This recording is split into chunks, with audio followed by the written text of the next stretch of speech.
What's going on, guys, and welcome back to another episode of Business is Pleasure. If this is your first time checking out Business is Pleasure, this is where we take some time, about 25 to 30 minutes, and talk about our previous week, how things are coming along in our relationship, and most importantly, in our business.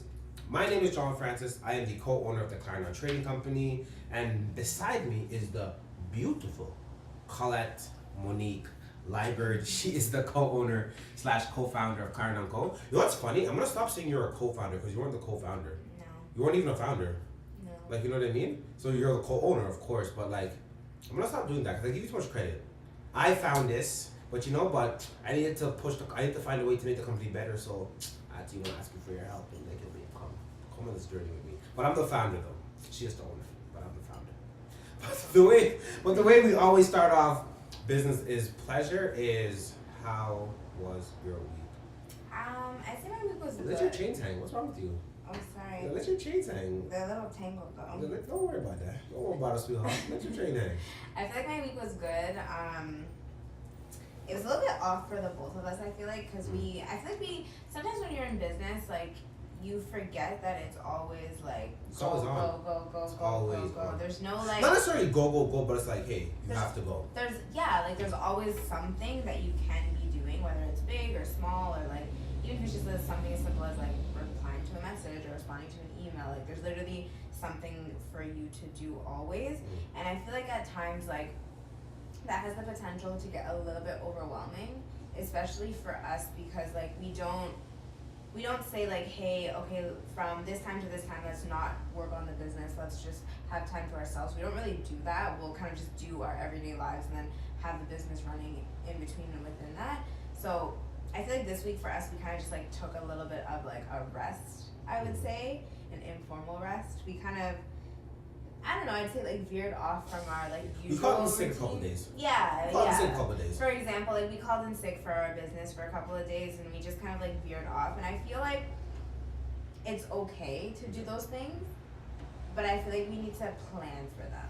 No, 100%, especially with me and with both of us actually. Like, 'cause this is the first time we've ever been running the business full time for like the last 5 months now. So for us, it's still like getting comfortable with the whole idea. Like, yo, before we work on the business, maybe like an hour and a half a day, 2 hours a day when I was working full time. But now it's like 8 to 10 hours a day. The business is always on. You know, majority of our conversations, majority of our weekends, majority of our days are really focused on the business. But for us, I think it was important that we had this like little informal break or rest or whatever, because it made us take a step back and realize, oh, we kind of were running ourselves on the ground.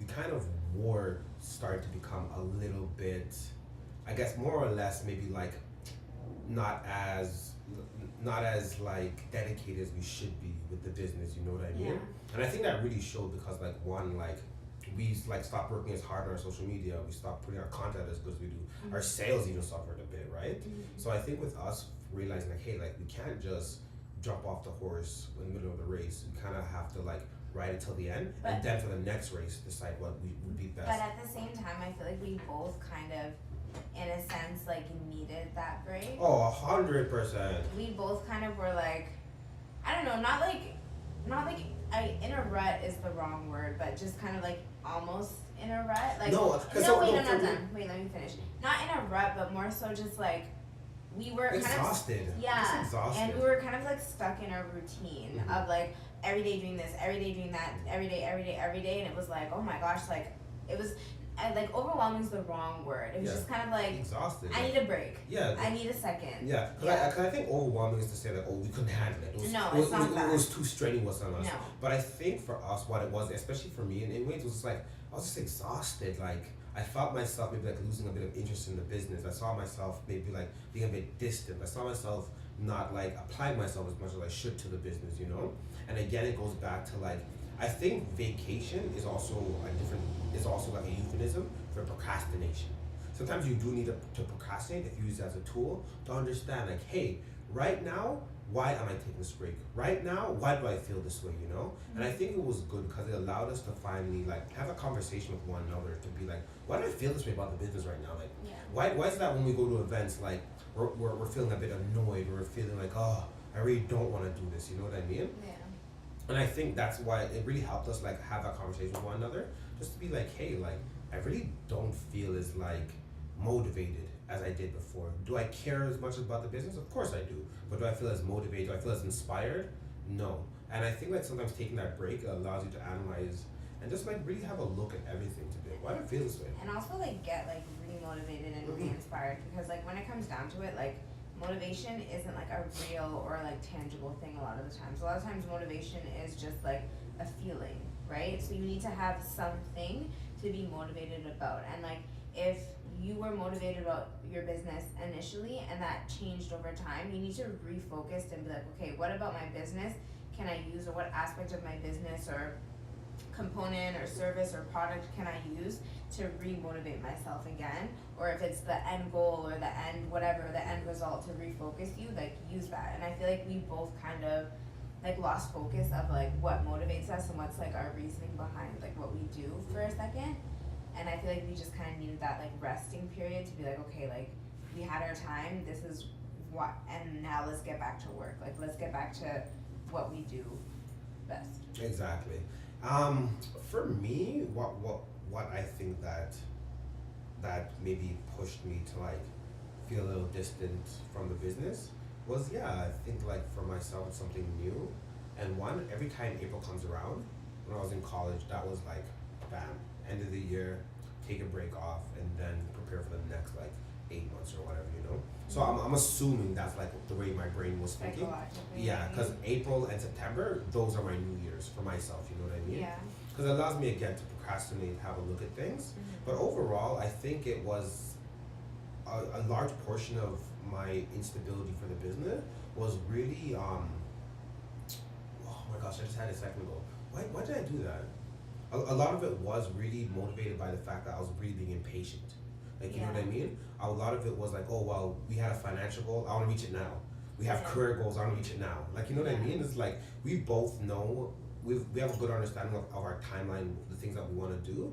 And instead of understanding like, hey, like, to get to this next step, these steps first have to be accomplished, you know what I mean? Yeah. And I think now that I have better understanding why I was feeling that way, it's like, whew, it's not gonna get any easier. I was talking to one of my friends the other day, and I was just like, yeah, you guys wanna do this music thing, and even with us doing the whole fashion thing, it's gonna take maybe 2, 3, 4 years Maybe before you even get more. where you wanna go, you know? Cause like, yeah, we have been running Tire Co for like 4 years coming this October, Yeah. but in my mind, it's only been 7 months we've been running it seriously. Full time. Yeah. Exactly, been actually Because we serious. have like a completely different mindset, like now as opposed to A what we year ago, had a yeah. year, even like 8 months ago. Yeah, yeah. Like we have a completely different like outlook on everything and like ability. You know what I mean? I think ability is the major factor, not Yeah. even more so ability. We have a completely different ability to like do different things. So I honestly feel like our business just started like 6 months ago. Yeah, yeah, You know yeah. what I mean? No, Like, most definitely, and I think this comes with every business. Not even a business, every relationship. You know what I mean? Yeah. I'm sure there are numerous times where like you and I felt like, oh crap, you know what, me and John can't really communicate or aren't communicating the way we usually did, or we're not going out as often as we did before. You know what I mean? I just wanted to show you this. Yeah. Sometimes it takes 10 years to get 1 year that will change your life. That's the reality of life, man. That's the reality of life. Like, you know what I mean? And I think that says so much, especially when it comes to a business or relationship or anything in general, because like, and really what that goes back to, enjoying the process And patience. and respecting the process. Honestly, not from now on, everyone's like, oh, if you want to be successful in anything, you have to enjoy the process. I think that's bullshit. I Yeah. think you have to respect the process. Because you're not gonna always enjoy No, the of course process. not. Of course You're not. gonna get through it, but you're not always gonna enjoy it. But at the end of the day, you need to have respect for that process, because the person that you are becoming needs to go through all of those things, whether they be good, bad, challenges, whatever it is. But you need to go through that in order to get to the person that you know you're gonna be, and you know you wanna be, but you need to go through those changes in order to grow. No, 100%. And I think for myself, that's one thing I didn't understand, or I was just like didn't have like the aptitude to really take in. Is like, hey, John, like, no, I don't always enjoy the process, but you have to respect it. And I think there's also another aspect of that. You need to respect the process, and you also need to trust it.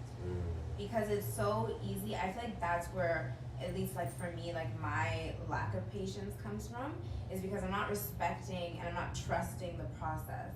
I'm not trusting that like, yes, this is leading me to the person that I'm becoming. It's more so like, oh, like what if this isn't working? Yeah. What if this isn't the right path? What if I'm not on the right direction? And then I felt a lot less of that in the last like couple of years, I would say. But I feel like that was a struggle in the beginning more so. It's like, what if I'm just completely on the wrong path? But you know what's crazy though? Like, I know this sounds like corny as hell, but like being on the wrong path might be a part of the process for you to figure out the right path. You know what I mean? Yeah. And I think too many times we're just so uncomfortable or just too fearful of that idea of it. Like, hey, let me at least try.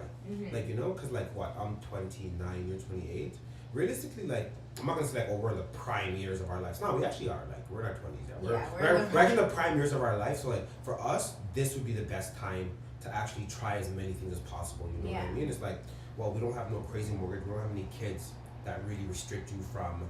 Well, not restrict you, limit you from really going for being as, I guess, maybe as creative or innovative as possible. Like extra like financial freedom. Yeah, or even extra time sometimes, you know what I mean? So it's like, why not do that now, you know? I know it's one thing I just thought of when you were talking about like the path and stuff like that.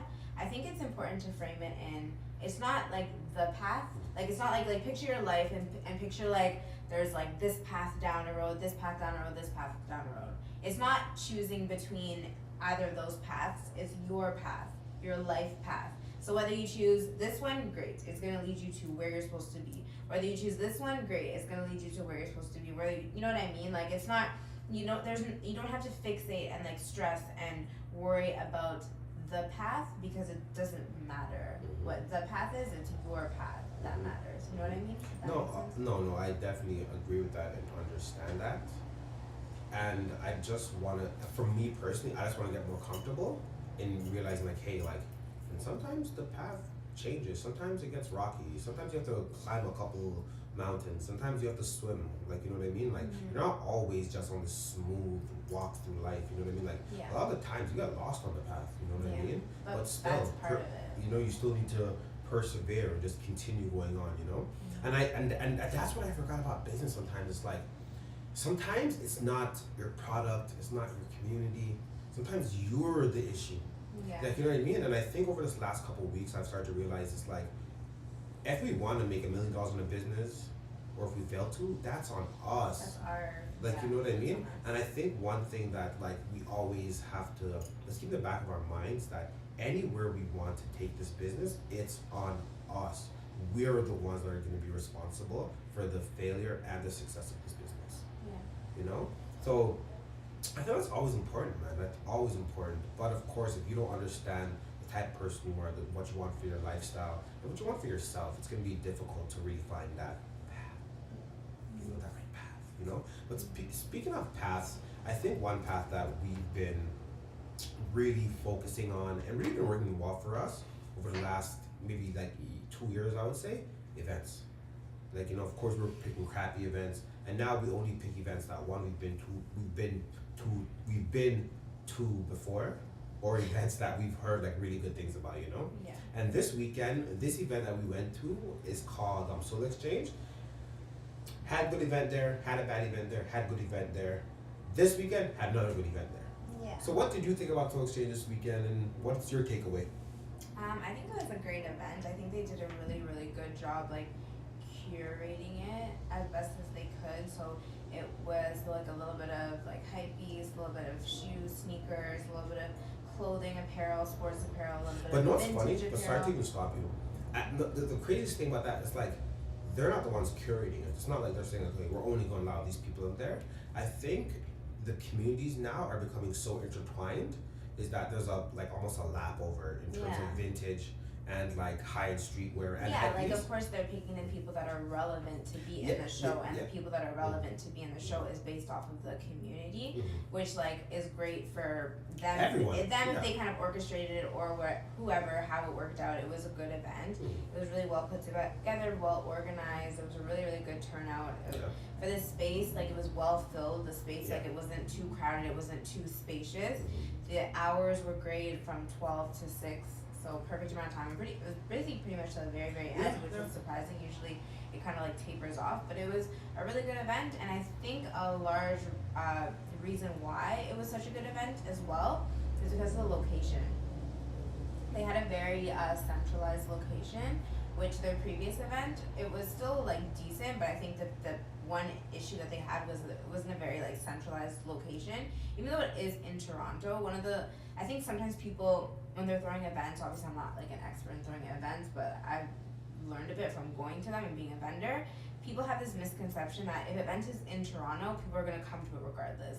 And it's like, Toronto is not like a city like New York City or something like that. Like, we don't have the best transit, we don't have the best like access to a lot of areas. There's a lot of pockets in even the downtown core of Toronto that are not very accessible. If you don't have a car, it's very difficult for you to get there. Yeah. You know, and especially a lot of these people, even though they're coming to the event, they're going to sell their sneakers, they're going to sell their shirts or whatever. So like, they have a lot of stuff to bring with them, you know what I mean? So if it's not easily accessible by like a streetcar or a subway, they're not gonna go. And especially with the demographic as well too, right? A lot of these young people, they are just that, young people. So we're talking about kids from anywhere from like 12 to 20 years old.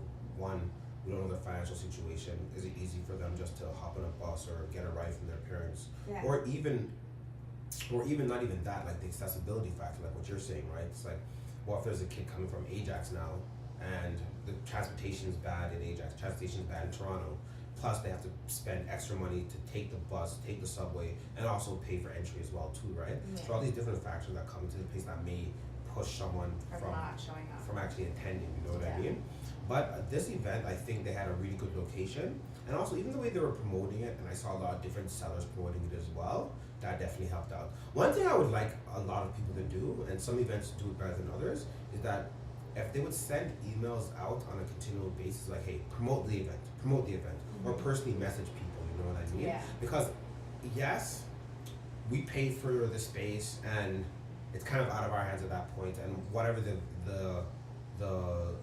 people that put the event together, the organizers, it's up to them to promote it. But I think in reality is that it should be up to everyone who's going to be at the event. To So promote it, exactly. yeah. So if you're a vendor now and you want a good turnout, tell your friends, tell your homeboys, tell your coworkers. You know what I mean? Yeah. Try to be as outspoken as possible about this event because that you want a makes good turnout. and that makes the event better for everyone. For everyone. And it's like, let's say like you invite all these people and none of them buy from you, but it's okay, they'll tell their friends, hopefully their friends' friends will come next time and so Yeah. forth, and it'll Yeah. create a cycle. You Or know? maybe another vendor told a bunch of people and they don't buy from them, but they actually end up buying from you. Like it's like a vicious circle, you know. Exactly. So I think it's beneficial for everyone to just promote it as much as possible. I think this event did work out really well because one, they've been doing this I think about maybe like 3 to 5 years now. So they Yeah. have built in a bit of traction within this new community and especially within Toronto. So I was quite happy with the way the event did. I don't think we had a number initially when we were going to the event, but when we were finished we were both happy. We didn't lose Yeah. money. No. So that's always good, you know what I Yeah, mean? it was a good event. No, for sure. And also, even talking about events, one thing that I think we spoke about briefly was like, when we have events, there's generally like a generic ad or generic flyer that they give to everyone that everyone just kind of posts on their social media or like hands around. But like what I was saying, I think it would be kind of cool if we create like our own specialized, not necessarily flyer, but video content that we can now put on our page or we can now promote to bring more people back into the event and everything too, right? Yeah. Because I think one, that will allow the organized to realize, oh crap, like these guys are actually serious about this and they want the event to turn out well. And two, it will allow our audience to say like, oh crap, like I'm really engaged with this video content. It's way better than a flyer that I'm just gonna scroll by Yeah. whatever, you know? And like that will also encourage like other vendors to hopefully do the same. Yeah. You know, regardless whether they do or don't, that's up to them. But either way, like having more people promote the events and also through like different types of content, like more interactive. Usually video content, people prefer to look at that as opposed to like just like a flyer, for example. Like more interactive, more engaging, then that's gonna be a better turnout for everyone, you know? So 100%. I think it's a great idea. I'm really looking forward to trying it out at our next event this weekend and seeing if we can kind of like collect some like video content to kind of put into something. Yeah, this weekend definitely. It'll be like collecting, just like collecting little clips of video content, and then obviously when we get back home, we'll start off somewhat edited. Yeah. First, like, Yeah, we'll do the shooting stuff. yeah, we're not the best at that, or at least experts in that area per se, and then out and see how it works. And I can only see it doing well. Like, Yeah, because I think the hardest thing when it comes to marketing is like trying to figure out who your audience is. And I think like we can both safely say at this point we know who our audience is, you know? yeah, Because I think it's the hardest thing when it comes to marketing is that like when you're trying to like just fish, like, you know, you hope you can bait people in and like, okay, well, they're interested. And then you kind of get like an overall diagnostic of who your audience is. But at this point, like we've been doing this for like 3.5 years. We know who our audience is. And if we don't, we need to quit right now. Imagine we still didn't know who our audience was all this time. that'd be rough. Rough. But speaking of our audience, I think another thing that comes into mind is like, what is our one thing that like allows our audience to constantly like, come back to us? What's that thing that allows them to be so captivated by our content? So I was trying to think of this the other night, and to me, I think our one thing, I would love to say like, yeah, our one thing is like vintage Levi's or whatever, but it's like, I know that we don't have a thing like that. Because we, honestly, clothing-wise, we sell what people want. We don't necessarily have like an allegiance to one particular item over another. We sell good quality clothing that people like, plain and simple. But for us, I think our one thing is our system. Because I feel like that's the thing that differentiates us from other businesses, regardless of if they're vintage clothing, whatever, just other businesses in general that are kind of like within our realm. I feel like that's our differentiating factor for other businesses and also for our customers, right? Like for us, like, I think obviously we're not perfect and we're still working on our system, but I think there's general things that people expect from us, right? Like they expect a free Friday post leading up to every Friday, right? They expect like, you know, a couple of articles. They expect hidden gems, the drop. They expect like certain things, our podcast, you know what I mean, that we do. And that is all encompassed in our system, you know what I mean? So our customers can kind of depend on us for whether it be a free Friday if they're interested in that, or whether it be our information that we give out through like our articles or through hidden gems or the drop, you know what I mean? So I feel like our system is how we, again, like I said, differentiate ourselves and target different markets and customers. And the one thing that really stuck to me when we were talking about our system, and especially when you like place that next to our clients, it forced us to be accountable. They expect a hidden gems. They expect a free Friday, you know what I mean? So if we're not doing the appropriate back end things so our clientele can be happy and we can like really appease them, we've failed right away. And it forces us now to have that wherewithal to be like, hey, like there are people out there, whether it's one person or 1 million people that are expecting this. Like, that's what's important. And that's why I feel like we can have an off week. Like we can plan to both of us to take a break and kind of relax from like the everyday run of the business, but we need to prepare for that. Yep. You know what I mean? Like we need to have articles pre-written, we need to have videos pre-shot, we need to have all of that stuff ready to go, so it doesn't take much to post a video, right? Like we may not do the everyday stuff that we do for our business, but if we need to take a Wednesday and be like, okay, I'm posting this today, post it, cool, I can go on to being lazy for the rest of the day, whatever it is. No, you know what I mean? No, 100%. And it's good though, because I think the ability to be held accountable, because of course some people can do it themselves, get up, self-motivated or whatever, but to have someone there that's looking over your shoulder and be like, hey, you missed a spot there, that should be another factor to be like, hey, I don't want to let these people down, you know what I mean? And even with that, it's like, I don't think that I'm Clarendon & Co. I'm an employee for Clarendon & Co. You know what I mean? So it's like, if the employees, you and I, aren't doing our jobs to constantly facilitate our clients and just to constantly move the company forward, we're failing ourselves now and our clientele, you know what I mean? So I think it's important that we always keep back in our mind, it's like, hey, like, it may not be a lot of people, but there's someone out there that's expecting this. There's definitely someone out there that's expecting this. And that's what's important, you know? It's like, a machine is meant to run, but I think with us, our gears were kind of getting a bit clunky and kind of like slowing down a bit, and we realized, hey, like we need to re-lubricate it. We need to figure this out, you know? That sounded so weird when I said like re-lubricate it. Like, what is this? Like, what's going on right now? You know what I mean? But still, like when you are a machine, sometimes you know you are gonna tend to break down, you know? And I think like having just like the understanding, like, hey, every 5 months, let's take a 2 days off and let's recoup and let's utilize this time for just preparing for something. You know, because like what you said, there's always something you need to do. You know. Yeah. No, for sure.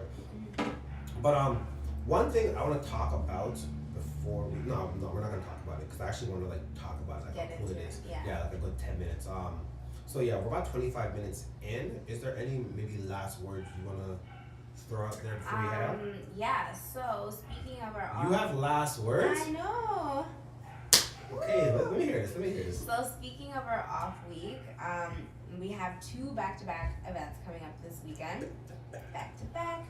So with like Saturdays, Sundays, and then we also have some downtime. We're gonna relax. We'll have a little like getaway in Montreal and enjoy our like second favorite city for a bit. Or would you say third favorite next to New York? Yeah, Toronto, New York, Montreal. Yeah, third favorite city. And just enjoy the scenery, enjoy the food because they also have really good food. But with that in mind, I want us to go hard this week, right? So it's Monday now because I want to feel like that off time. Well, it's not really off time. Yeah, It's because two we're events. working. We're gonna be working, but I want to feel like it's like deserved. Yeah. You know what I mean? No, honestly, no. I don't even want to me, this isn't really like off time, but like let's just continue the same energy we have now onto the weekend. Yes. Like, I you know agree. what I mean? Let's just continue that same energy. Yeah. Okay. So any final words for yourself? Be nice and kind. Be nice and kind, guys. Okay. All right, guys. Thank you so much for joining us again for another episode of Hidden Gems. Sorry, not Hidden Gems. Wow, babe. Business is pleasure. Business is pleasure. Wow, I know. what's going on? Business is pleasure. Until next time, guys. Peace.